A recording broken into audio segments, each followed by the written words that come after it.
படிச்சு சொன்னேங்கடா. கண்டிஷன்ஸை ஃபாலோ பண்ணுங்க கேட்டீங்களா?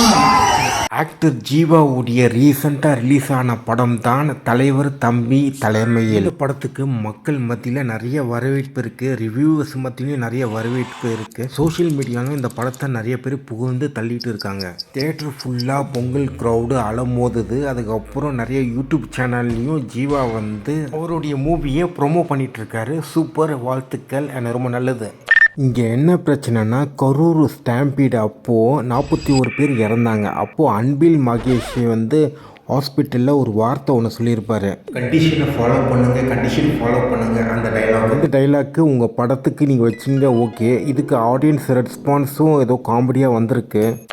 இப்போது இந்த கரூர் கேஸ் வந்து கோர்ட்டில் கேஸ் நடந்துகிட்ருக்கு. இந்த 41 நபர் எப்படி இறந்தாங்கன்றது. இந்த சமயம் வரைக்கும் விஜய், போலீஸு, அதுக்கப்புறம் டிவி கட்சியில் இருக்கவங்க நிறைய பேர் சிபிஐ ஆஃபீஸரை மீட் பண்ணி அவங்களுடைய வாக்குமூலம் இதெல்லாம் கொடுத்துட்டு தான் வராங்க. அதே சமயத்தில் அன்னைக்கு கரூர் நைட்டு அன்னைக்கு அன்பில் மகேஷ் வந்து அந்த இடத்துல போயிட்டு இந்த டைலாக் வந்து சொன்னார், ஓகேவா. அந்த டைலாக்கை வந்து பார்த்திங்கன்னா நிறைய பேர் இவர் வந்து நடிக்கிறாரு, இவர் வந்து சிவாஜி கணேசனே மிஞ்சிடுவார், அந்த மாதிரிலாம் சொல்லி நக்கலடிச்சு சிரிச்சாங்க. ஒரு பக்கம் அன்பில் மகேஷ் வந்து நடிச்சாருன்னு சொல்கிறாங்க, இன்னொரு பக்கம் அன்பில் மகேஷ் வந்து உண்மையாகவே அழுதாரு.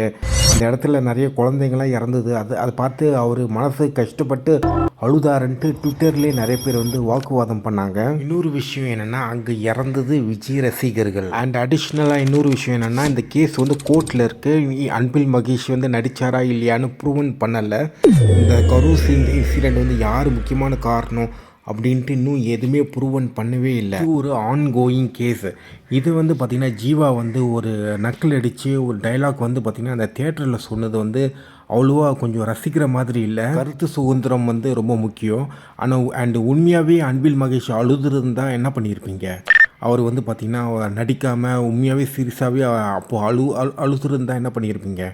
அண்ட் இறந்தது எல்லாமே சினிமா ரசிகர்கள் தான். நீங்கள் ஒர்க் பண்ணுற சினிமா இண்டஸ்ட்ரி உடைய ரசிகர்கள் தான் இறந்துருக்காங்க, ஓகேவா. நீங்கள் என்ன பண்ணுறீங்கன்னா, நீங்கள் விஜய் ரசிகரை சந்தோஷப்படுத்துறதுக்காக அதனுடைய எனிமி கேம்பாக கன்சிடர் பண்ணுற டிஎம்கே உடைய லீடரோ தொண்டனோ சொன்னதை நக்கல் அடிச்சிட்டு இருக்கீங்க. பேசுகிறது எந்த நியாயம், ஓகேவா.